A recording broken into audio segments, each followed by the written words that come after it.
And the last of all the Power 5 media days, maybe the best conference in the country this season. It's the Atlantic Coast Conference. It's happening right now here in Charlotte, North Carolina. ACC Basketball Media Day special here on College Basketball Live.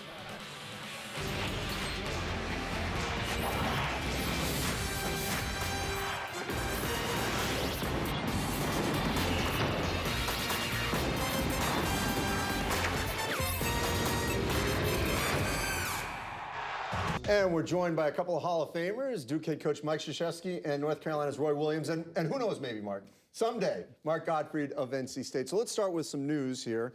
Obviously, some practice news, injury news.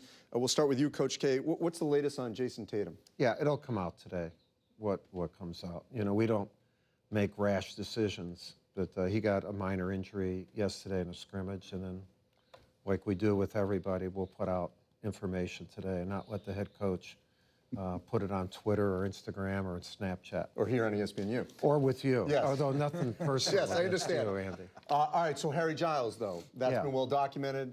ACL before that, cleaning out the knee after that this preseason. How close is he to getting back on the court? Yeah, we feel really good about Harry. I think the scope that he had on October 4th was really good. He's got more freedom of movement. You know, he's close to doing some things 5-on-5 now. But you know, structurally, both knees are good. It's just that you have to give it time for that the scope.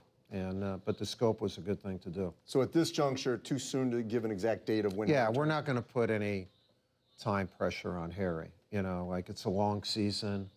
You know, we have good players. We'll try to get along without them.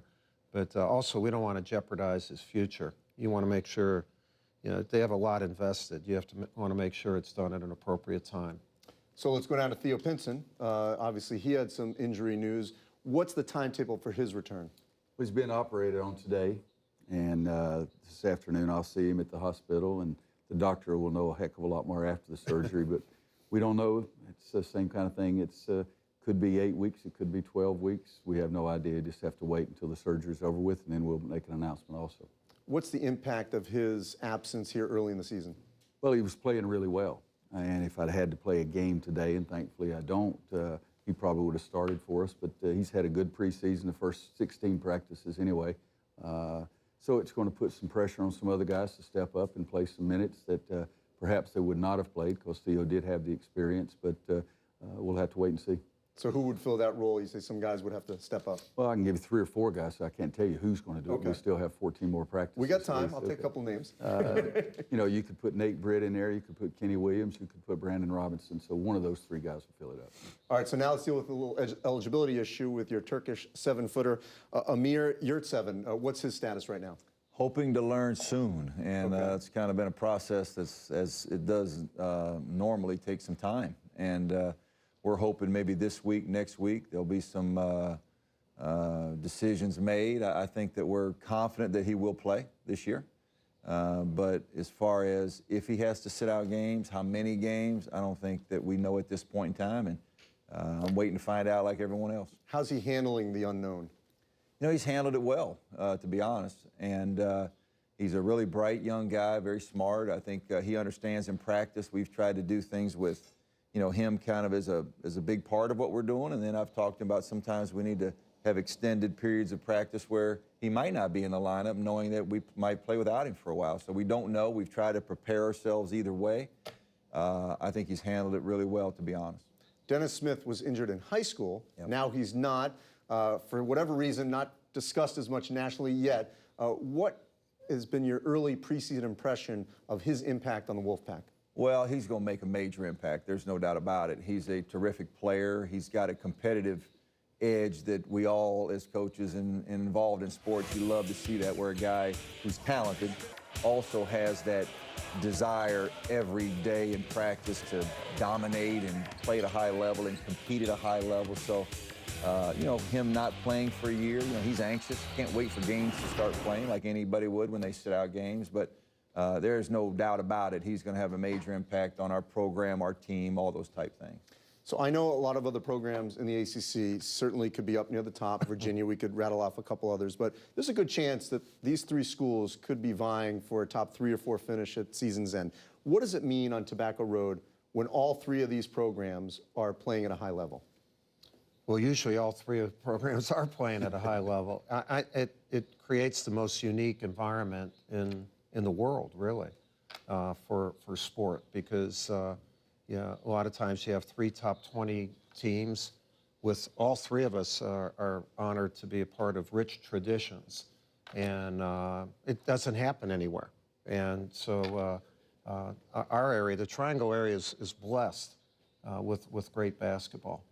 The rivalries between these two schools for North Carolina, especially when NC State's back up to the level that they're used to. What does it mean for Carolina when they've got two of these rivals within less than 20 minutes? Well, it is, as Mike said, it's unusual, to say the least, that we all use the same airport. When prospects come in to visit Mike or Mark or our program, they come in the same airport. But it's really unusual, but it's played at a high level for a long period of time. Yeah. The history and tradition of the three schools in basketball, national championships at every school, and you feel flattered. I feel flattered to be involved with it. What's it meant to you, Mark, to get into this group, to compete, to try to catch these two programs? Well, got great respect, obviously.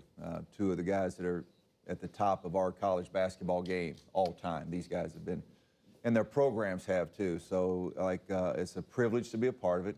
The term I use a lot is, I live in a tough neighborhood. This is a tough neighborhood right here of college basketball, where good coaching, good players, great fans, everybody's excited about basketball. You open up the newspaper and there's a story about basketball almost every day, and it's all the programs. So it's a lot of fun to be a part of it.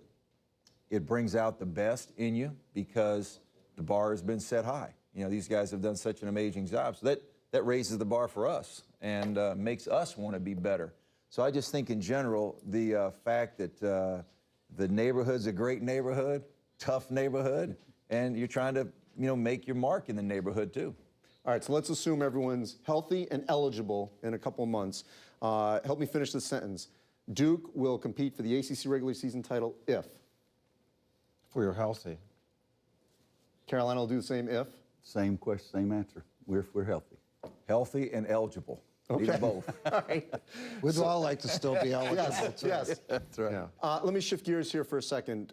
It's a crazy political year. HB2 has been a dominant discussion in this state. We're in Charlotte, North Carolina. It affected your schedule. The governor of New York didn't want Albany to come down to North Carolina, so you had to get a game replacement. All three of you have been outspoken about how it's affected the state. What do you hope happens here in the near future? I mean, the ACC pulled out, the NCAA tournament pulled out, at least for this season.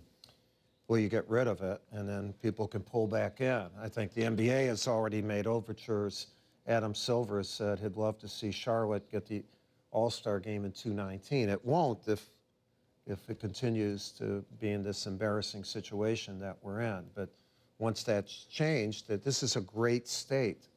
It's an amazing sports state, especially for college athletics, and we can't let something like that get in the way. First of all, of inclusion, and then also its impact on college athletics. Roy? Well, I mean, it's embarrassing. It's a term that Mike has used before. It's bad. It's not what we want. My biggest thing is it makes people outside of North Carolina look at our state in a much different way than we should be looked at. I mean, it's just, I've had people say, how do you live there? I mean, it's one of the greatest places you can ever possibly be in so many different ways. And we need to get it changed. We need to get it changed because it's not right. We're for everybody in every way, shape, or form, and what we have is just flat out not right. When I moved here, Andy, it's now 6 years ago. So proud to be living in the state of North Carolina.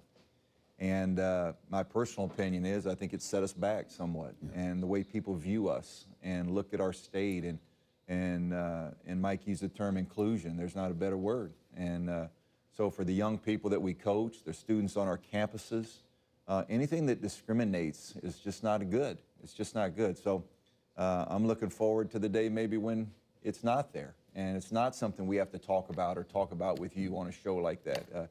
North Carolina is too powerful and too good of a state for us to even having to talk about it sometimes. And it did affect, as I said, college basketball because the NCAA tournament was supposed to be in Greensboro. It now will be in Greenville, South Carolina. Thanks for joining us. All right, thanks. Thank you. And we'll have to wait and see what happens on November 8th in the state of North Carolina if HB2 eventually gets changed. All right, let's take a look at NC State. Mark Gottfried in his 6th season with Wolfpack. 3 starters back, 45% of their scoring.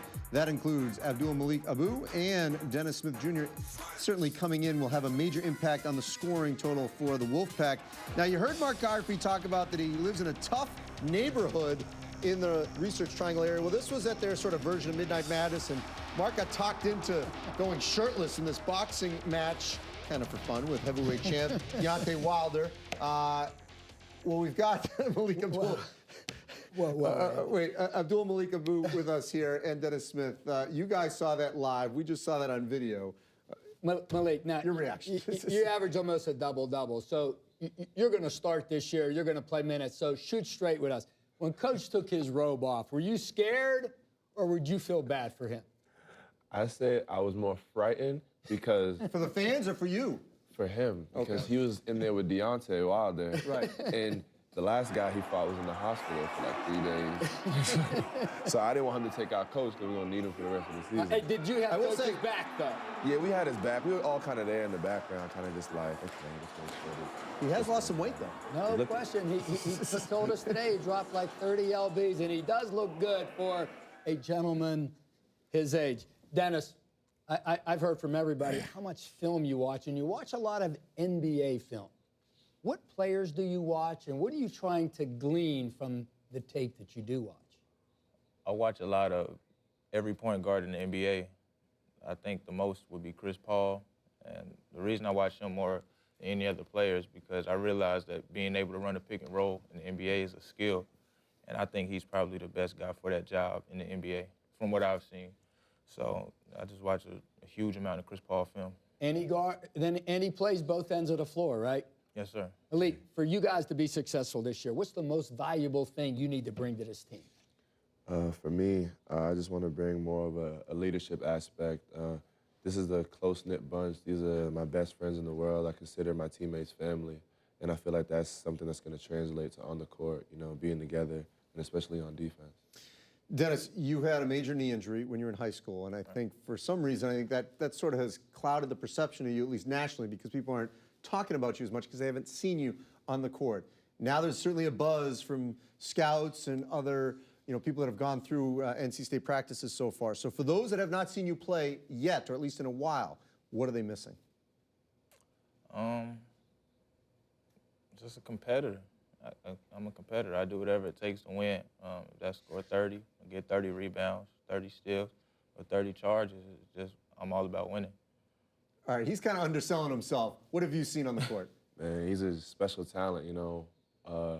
One of the best guards I've ever seen in my life, and I'm grateful that I have the opportunity to play with him. He's gonna make my life a whole lot easier, and he brings a different dynamic to the game. You know what he's telling you right now? He's telling you throw him the basketball. I know. Because you could get him to rock. Right? How good could this team be? Could this team contend for the ACC championship? Is this an NCAA tournament team? Absolutely. I feel like every day in practice we see a special group of guys, and we believe it, despite some people don't believe in us. But we just have to go out there and prove that. All right, Malik, Dennis, we look forward to watching you guys throughout the course of the season. All right, let's head to the whiteboard where Seth Greenberg has a special guest. When he's drawing on that board, we have no idea what he's going to do. I'm here with Coach Mark Gottfried. You've led to NC State to the NCAA tournament for the last 5 years. And a staple of your offense, one of the best offenses in college basketball, one of the most efficient, is the UCLA cut. Can you take us through that? Well, there's a lot of things that go into successfully or adequately running it right. And, one of the first things, Seth, is we want our wing players to be able to get open at the free throw line extended. I think that's really important.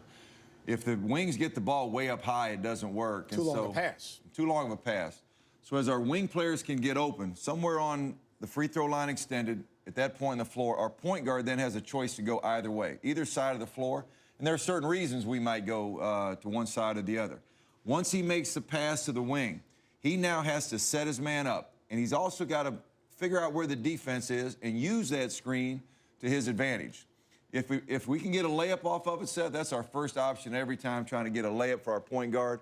If the defender sometimes cheats, he can step back. So we like to put the pressure on the defensive guard right here, first time down the floor in our guard cut every time. And if you have to reverse the ball, you can get ducking on the weak side. You want a shooter on the backside. Got a duck in here, shooter weak side, a lot of good stuff off the old UCLA cut. And you've got a guy, Dennis Smith, this year that can play some games and play above the rim, which makes it more interesting. Here you've got Cat Barber right here. And Cat was really good, Seth, because he was so quick and fast. And right now, Cat's first objective is to read this defender right here. We catch the ball, free throw line extended. We're in a great place to catch the ball. He's got to get the ball from the left side of his body to the right side of his body. And now this defender is the guy that we'd like to really put in a pickle. And you've got the weak side duck in there if the ball has to be reversed. Weak side duck in if it's there, and right now Cat makes a great cut. We get a wide open layup, which is a nice part of our offense. And the defense goes to the ball side, so he goes opposite, gets an easy scoring opportunity, great spacing. Here, similar play right here, same thing, but now the defender decides to get caught up in the screen. Once again, all four guys are above the foul line, big-time shooter on the weak side. Well, and I think it's important. We've got a great shooter that takes this help defender away from the basket. Now we've got Malik lift a little bit higher. Cody on this side of the floor is in a position to make a great pass, but again, the key is how good of a cut Cat makes to the basket right there. UCLA high post offense, Jim Herrick, Mark Gottfried looking to get back to the NCAA tournament.